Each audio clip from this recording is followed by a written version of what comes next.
Everyone, आप सभी का मोस्ट वेलकम आपके इस ऑनलाइन प्लेटफॉर्म यानी कि टेक्स्ट बुक पर।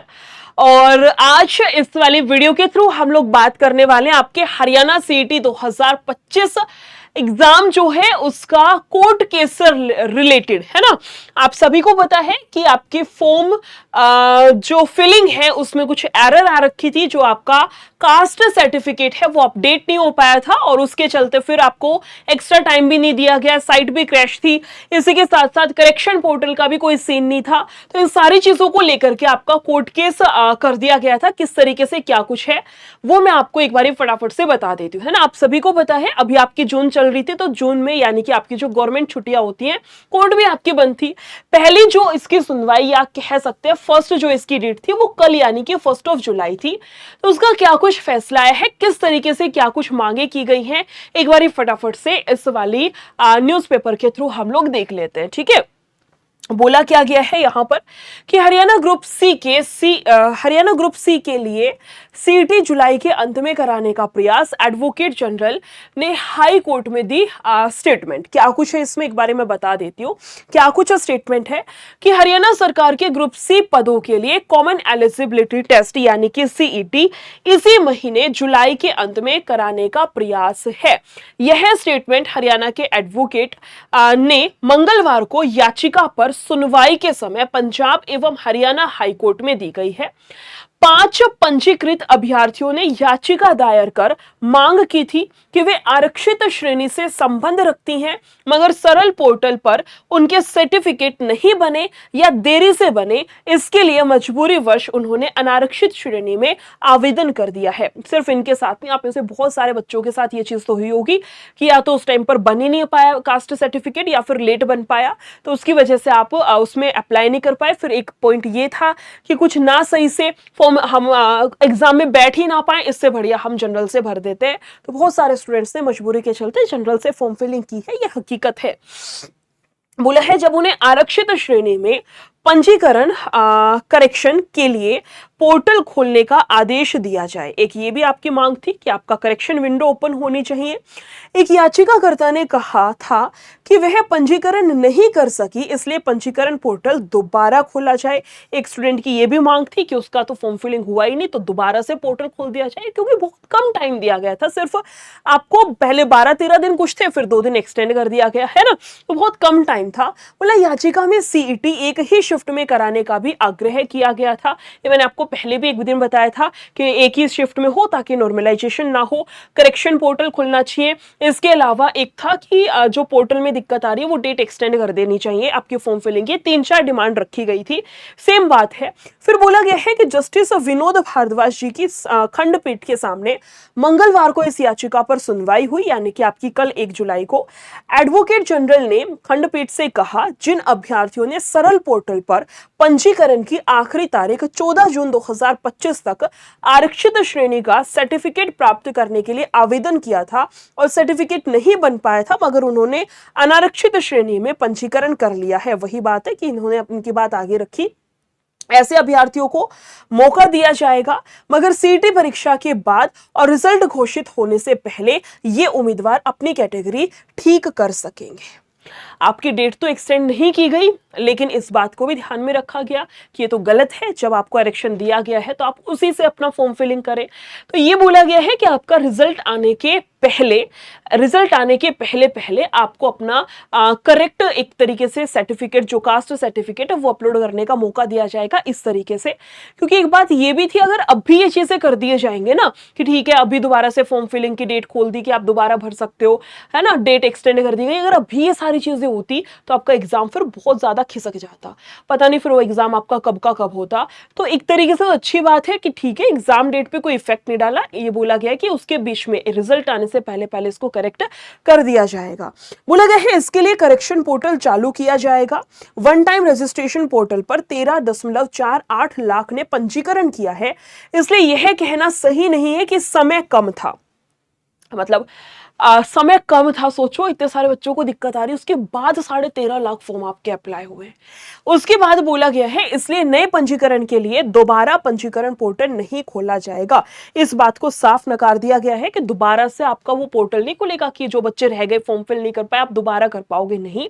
लेकिन हाँ, जिन बच्चों ने मजबूरी के चलते आपका यूआर यानी कि आपका जनरल कैटेगरी से फिल कर दिया था फॉर्म, आप लोगों को अपना कास्ट सर्टिफिकेट अपलोड करने का चांस दिया जाएगा आपका रिजल्ट आने से पहले। क्योंकि सीईटी के लिए प्रश्न पत्र छपवाने होते हैं, उसमें इंफ्रास्ट्रक्चर वगैरह का इंतजाम करना पड़ता है। इसी महीने के जुलाई के अंत में सीईटी कराया जाना प्रस्तावित है। इसलिए अगर दोबारा पंजीकरण पोर्टल खोल दिया गया तो सीईटी समय पर नहीं हो पाएगा। मैंने आपको अभी अभी बताया ना कि सीईटी की पूरी वो चल रही है तैयारी कि इस महीने के अंत में आपका करा दिया जाए। लेकिन अगर ये कोर्ट केस चल जाए या मैं कह रही हूँ चीजें आपकी खिसक जाए, आगे खींच दी जाए कि दोबारा पोर्टल खोल रहे बच्चे दोबारा अप्लाई कर रहे, बहुत बहुत ज्यादा आपका काम खराब हो जाएगा। वो जो सीईटी कराने की जो जोरों शोरों से तैयारियां चल रही है ना, उसमें कहीं ना कहीं आपकी दिक्कतें आ सकती हैं। बोला गया है इस पर खंडपीठ ने अंतरिम आदेश पारित करते हुए 2 बिंदुओं का निपटान कर दिया और एक बिंदु पर नोटिस जारी करते हुए 2 बिंदुओं को तो निपटारा कर दिया कि नहीं हो सकता भैया, दोबारा से नहीं खुल सकता, और एक बिंदु पे नोटिस जारी करते हुए 5 सितंबर 2025 की तारीख सुनवाई के लिए तय कर दी है। अगली डेट है 5 सितंबर 2025 कि जो मुद्दा रह गया उस पे उस दिन जो है वो वाली डेट दे दी गई। याचिकाकर्ता के वकील ने दैनिक सवेरा को बताया कि खंडपीठ के नए सिरे से पोर्टल खोलने की मांग अस्वीकार कर दी गई है। आरक्षित श्रेणी के अभ्यर्थियों को सीईटी पेपर के बाद और रिजल्ट घोषित करने से पहले करेक्शन का मौका मिलेगा, मगर जिन्होंने 14 जून 2025 तक सरल पोर्टल पर आवेदन किया हुआ होगा सबको मौका नहीं मिलेगा। जिन अभ्यर्थियों ने 14 जून तक फॉर्म अप्लाई हुआ ना, जिन अभ्यर्थियों ने 14 जून तक सरल पोर्टल पर अप्लाई किया था कि भैया हमारा कास्ट सर्टिफिकेट बनवाना है, ऐसे ऐसे बन नहीं पाया वो बात अलग है। लेकिन अगर आपने अप्लाई कर दिया था कास्ट सर्टिफिकेट बनने के लिए, अगर आप उस कैटेगरी में वो स्टूडेंट्स हैं तो बाद में आपको करेक्शन का मौका दिया जाएगा। अगर कोई विद्यार्थी ऐसा था जिसने अप्लाई नहीं करा कि मुझे कास्ट सर्टिफिकेट बनवाना है इस तरीके से, तो आपको कोई चांस नहीं दिया जाएगा, आपको फिर जनरल में ही काउंट किया जाएगा। दोबारा फॉर्म फिलिंग की डेट नहीं खुलेगी, ये साफ साफ बोला गया है। बोला एक शिफ्ट में सीटी कराने के बिंदु पर नोटिस जारी हुआ है, एक उस पे हो सकता है सीटी नहीं हो सकता, उसके लिए आपकी डेट जो है वो भैया इन्होंने 5 सितंबर रख दी। एक शिफ्ट में सीटी कराने के बिंदु पर नोटिस जारी हुआ है, इस पे भी आपका चलेगा अभी मुद्दा, है ना। तो चीजें मेरे ख्याल से आपको समझ में आई गई होंगी। अब अगली डेट है 5 सितंबर, तब तक के लिए देखते हैं क्या कुछ रहेगा क्या कुछ नहीं। और जितना जोरों शोरों से तैयारियां चल रही है, जितना जो बोला गया है भैया बहुत ज्यादा डिले नहीं होगा। देखो मैं अपनी हर वीडियो में एक बात हमेशा बोलती हूँ कि आप सोचो 12 से 15 दिन किसी एग्जाम के लिए दिए फॉर्म फिलिंग के, और वो भी हरियाणा सीटी जैसा फॉर्म, भाई पूरा हरियाणा भरता है ना। उसके बाद भी उसमें सिर्फ 12 से 15 दिन दिए गए, मतलब ये मान के चलो आयोग बहुत ज्यादा जल्दबाजी में उसको कराना ही कराना है, बहुत जल्दी, एज सुन एज पॉसिबल जिसको बोलते हैं। ठीक है, तो तैयारी अपनी बढ़िया तरीके से रखना, जोरों शोरों पर रखना। हाई कोर्ट का टॉपिक है तो एक छोटा सा क्वेश्चन पूछती हूँ हाई कोर्ट से, मुझे बताओ कि वर्तमान में पंजाब और हरियाणा हाई कोर्ट के जो जज हैं वो कौन है और कितने नंबर के हैं। 2 क्वेश्चन है, कौन है जज और कौन से नंबर के हैं, इस तरीके से 2 क्वेश्चन है, कमेंट सेक्शन में बता दीजिएगा। इसी के साथ साथ एक बहुत जरूरी चीज मैं आपको बता रही हूँ, ध्यान से सुनना। जरूरी चीज क्या है, कुछ नहीं करना, आपको यहां जाना है गूगल पे और यहां जाके लिख देना टेक्स्ट बुक लिखोगे, पहले साइट पे जाना और सर्च बार में लिखना है आपने हरियाणा सीईटी, हरियाणा सीईटी लिख के एंटर कर दियो। जैसे एंटर करोगे ना नीचे स्क्रॉल करना है, ये आपका चैंपियन लाइव बैच है। ठीक है, चैंपियन लाइव बैच है, वैसे तो आपको दिखा रहा होगा 706 है, लेकिन अप्लाई कूपन पे चले जाना और मेरा कूपन कोड बता रही हूँ आप सभी को, NISHA22 निशा 22, इसका यूज कर लोगे 584 में आपका कन्वर्ट हो जाएगा।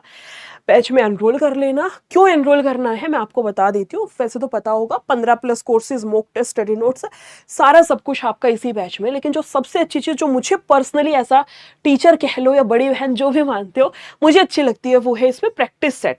अब ये प्रैक्टिस सेट का क्या सीन है, प्रैक्टिस सेट का ये सीन है, जैसे आपको जो भी टॉपिक पढ़ाया जाता है ना उसी टॉपिक के प्रैक्टिस आपको फिर दी जाती है। जैसे ये है ना प्रैक्टिस सेट 6000 है, मान लो आपको आज पढ़ाया गया है, फॉर एग्जाम्पल आपको हिंदी में संधि पढ़ा दिया, अब संधि इतनी वाइड होती है, अब संधि आपने पढ़ ली भैया इतनी इतनी प्रकार की ऐसे ऐसे होती है, अब समझ नहीं आता है ऐसे स्टूडेंट कि उसमें इंपॉर्टेंट क्या है, क्या डेफिनेशन पूछेगा, कौन कौन सी संधि पूछी जाती है, क्या ऐसे पूछेगा संधि के भाग कौन कौन से हैं, कितने होते हैं, या कोई संधि विच्छेद पूछेगा इस तरीके से। तो ये जो प्रैक्टिस शीट आपको दी जाएगी ना, उसमें संधि टॉपिक है तो संधि पढ़ा दिया आज टीचर ने आपको पूरा डिटेल में, आपको 1 घंटे की क्लास में पढ़ा दिया जाएगा। तो उसके बाद आपको एक शीट मिलती है, उसमें 15 से 20 संधि से रिलेटेड जो बार बार रिपीटेड क्वेश्चंस होंगे ना वो आपको कराए जाएंगे। सिर्फ हिंदी की बात नहीं, GK, Haryana GK, maths, reasoning, हर सब्जेक्ट में ऐसे आपका चलेगा। और ऐसे टोटल मिला करके फिर आपके 6000 क्वेश्चंस टोटल हो जाएंगे।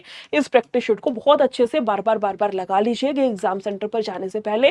देखना 6000 क्वेश्चन तुम इनडायरेक्टली कर लोगे, तुम्हें पता भी नहीं चलेगा।